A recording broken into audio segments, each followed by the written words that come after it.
Do you want to know how to make friends? Of course you do, because if you didn't, you'd be hanging out with them instead of watching this video. Unless a group of friends is sitting here and watching this video, in which case, get the fuck out of here, this is for lonely people. Otherwise, congratulations, you've come to the right place to find your army of minions, I mean friends, to hang out with and stuff and do the things. So, without further ado, step 1, leave the house.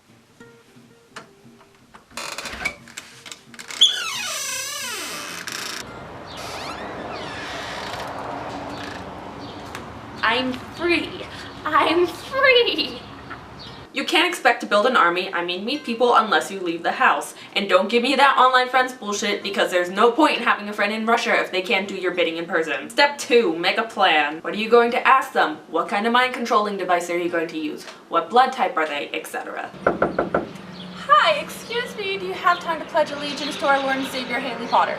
Once you've developed a plan, you move on to step 3. Engagement. Now I'm not talking about marrying the person unless you're considering that cute guy you've been cyber stalking on Facebook. I'm talking about starting a polite conversation to engage with a person, whether it be at a party or a bar or a prison or whatever. Pro tip, it's easy to engage in conversation if you constantly ask questions about the other person. People like talking about themselves. How often do you like to torture small animals? Do you like Cards Against Humanity? Do you like to slay humanity? Are you a dog person or a cat person? If you had to choose, would you chop off your own genitalia or have sex with your same-sex parent? How would you respond if I told you that I've chosen you to be the brand new leader of my cult dedicated to the actors of 50 Shades of Grey? What's your favorite ice cream flavor? I prefer the blood of angry men. What turns you on more, the downfall of humanity or the sound of dial-up internet? Once you've gotten to the rhythm of listening and responding and inspecting their responses to make sure that they don't have people in their life to realize they've gone missing, you can move on to step 4,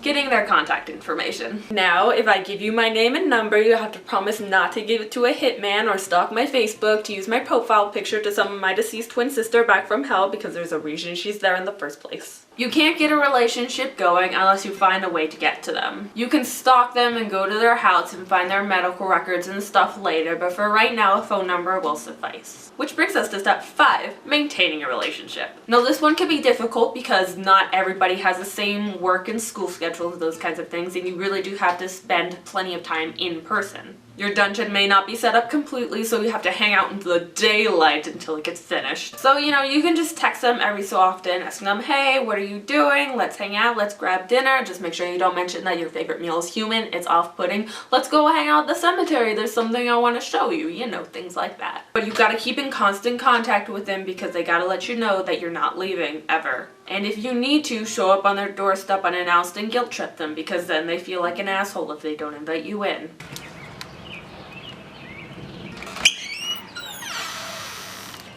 Haley? Hey, I know you haven't been answering any of my messages or responding to any of my calls, so I figured I'd just show up so we can hang out because everybody abandons me because no one like you will give me a chance. Do you got any pizza? And finally, step 6.